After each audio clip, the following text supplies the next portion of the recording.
people do because it's simply too painful. Now, more on the latest building collapse in New York. You might have heard a few moments ago I was talking about the Salomon Brothers building collapsing, and indeed it has. It seems that this was not a result of a new attack. It was because the building had been weakened during this morning's attacks. We'll probably find out more now about that from our correspondent Jane Stanley. Jane, what more can you tell us about the Salomon Brothers building and its collapse?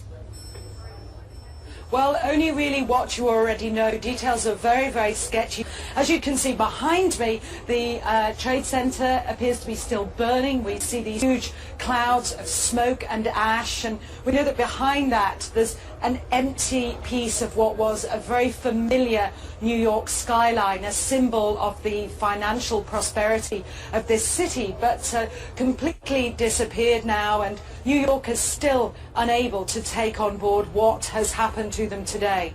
Presumably there were very few people in the Salomon building when it collapsed. I mean, there were, I suppose, fears of possible further collapses around the area. That's what you would hope, because they don't really know where to turn. That's the very sad thing. I think there's going to be a lot of very, very traumatized people that has hit them very, very hard. Jane, I think many of us, when we heard the news, perhaps on the radio earlier today, were completely flabbergasted by it and just couldn't comprehend it. I mean, it almost sounded too far-fetched. I was wondering what it's felt like for you being in Manhattan. Well, unfortunately, I think we've lost the line with Jane Stanley in Manhattan.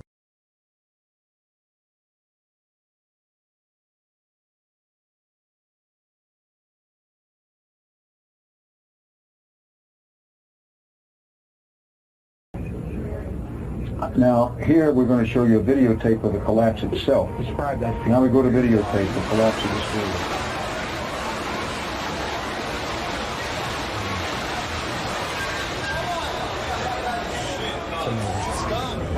Amazing, incredible picture word. Too far-fetched. For the third time today, it's reminiscent of those pictures we've all seen too much on television before, when a building was deliberately destroyed by well-placed dynamite that knocked